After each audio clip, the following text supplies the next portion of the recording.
eti ngoma inatosha.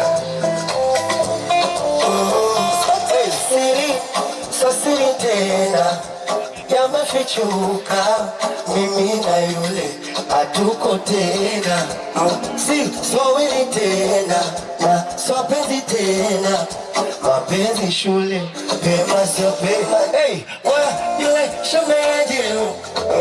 shemejilu sahivi kama paka napanya yule shemejilu nikausho tukionana, sijui nini kilichofanya nitose.